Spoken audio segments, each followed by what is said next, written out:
للنسور قدرتها أن تفرض الكلمة في معادلة امتلاك المدى.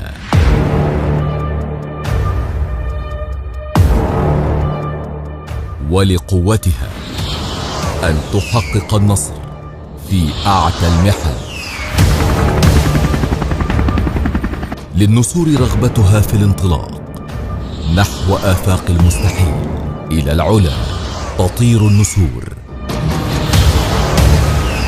تدور بحثا عن صيد ثمين، وحين تنقض على فرائسها تقضي عليها في لمح البصر. قوات الجوية المصرية، نسور السماء.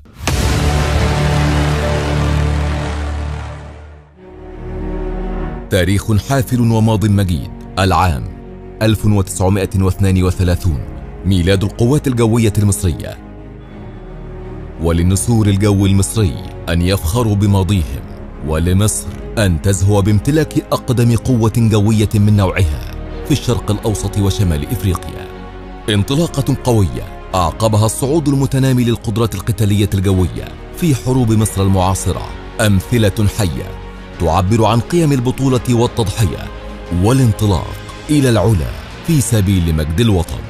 صمود تجسد على أروع ما يكون رغم جراح نكسة يونيو، إذ لم يستغرق الأمر وقتا لتعود النسور الأبية وتثبت كفاءتها القتالية وسيادتها الجوية وقدراتها الفذة على التصدي والهجوم، إبان ملاحم حرب الاستنزاف ومراحل الإعداد والتجهيز للمعركة الفاصلة. هكذا تسارعت وتيرة الأحداث، وآن الأوان لساعة الصفر. وفي سماء سيناء انطلقت النسور ليمهدوا الطريق لأعظم انتصار مصري، فكانوا لمصر عنوان النصر يوم 6 من أكتوبر عام 73، حين وجهت ضرباتها الموجعة لقواعد العدو وتحصيناته ومراكز قيادته ومرابط مدفعيته ومناطقه الإدارية في ملحمة قتالية جوية مهيبة صبت خلالها القوات الجوية المصرية جحيمها المستعر، وأسقطت إلى غير رجعة هالة العدو المتغطرس. 14 من أكتوبر عام 73 تخوض القوات الجوية المصرية أطول وأضخم اشتباك جوي متلاحم في تاريخ المعارك الجوية، معركة المنصورة الجوية، تجسيد حي لمعنى الكفاءة القتالية وسط سباق محموم لإعادة التزود بالذخيرة والوقود. أزمنة قياسية عالمية في تجهيز وإعادة إقلاع الطائرات لتنفيذ المزيد من الهجمات وبتر الذراع الطويلة. دامت هذه المعركة الجوية لنحو 53 دقيقة، وشارك فيها من الجانبين 150 طائرة، واستطاع نسور الجو المصري آنذاك إسقاط 18 طائرة معادية. وهكذا استحق يوم 14 من أكتوبر عام 73 أن تتخذ منه مصر عيدا لقواتها الجوية. ويمضي الزمن فلا تكف قواتنا الجوية عن تطوير منظوماتها القتالية، ويبلغ التحديث مداه بالانطلاقة الكبرى مع انضمام أحدث الطرازات من طائرات F-16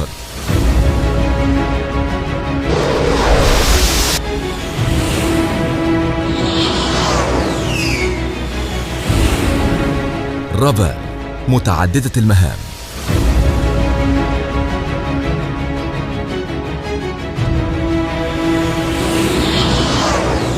طائرات الميج 29،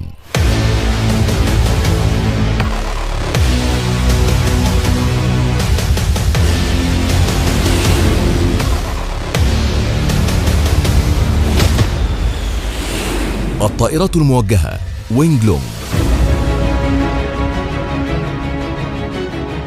طائرات النقل من طراز كاسا،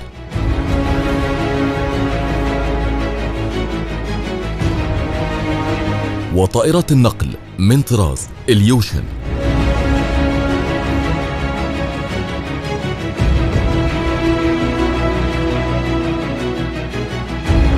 الهليكوبتر الهجومي أباتشي،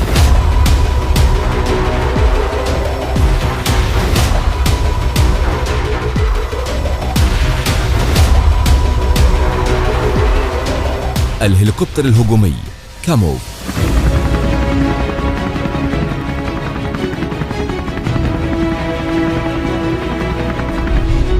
ولا تألو القوات الجوية جهدا في مجال تطوير ورفع كفاءة وإنشاء القواعد الجوية والمطارات.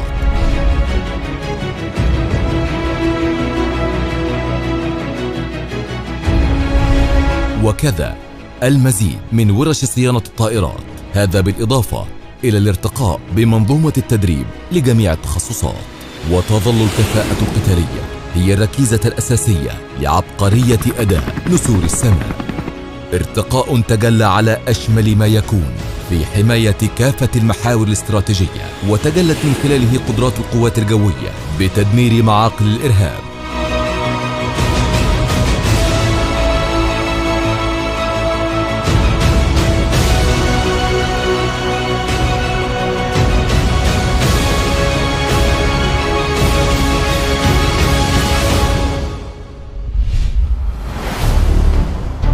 العالم يعاني من أزمة فيروس كورونا كوفيد-19، أزمة عالمية تجتاح العالم، فيفيض عطاء نسور السماء ليكونوا سفراء لمصر حول العالم.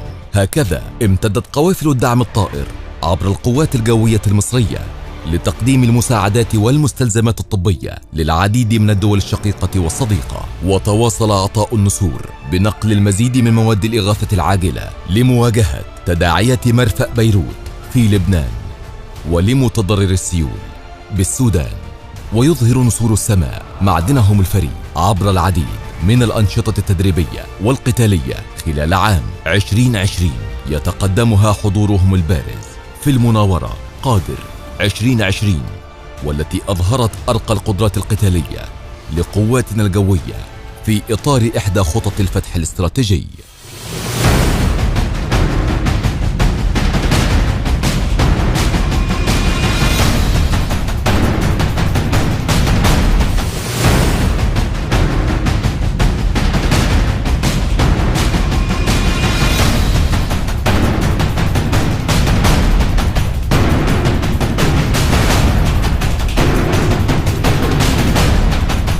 وكذا المناورة حسم 2020، والتي جرت وقائعها بإحدى المناطق الحدودية على الاتجاه الاستراتيجي الغربي.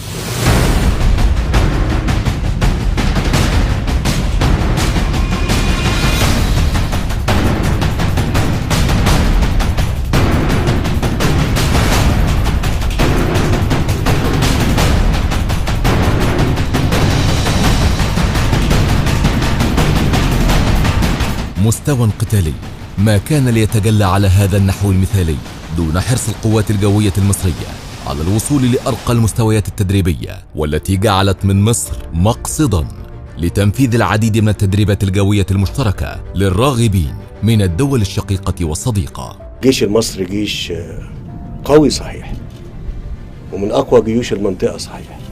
كونوا مستعدين لتنفيذ أي مهمة هنا في داخل حدودنا، أو إذا تطلب الأمر خارج حدودنا. كالبرق يومضون وفي سماء المعركة يحققون السيادة ويحسمون النصر. مهمتهم حماية سماء الوطن، فهم نسور السماء.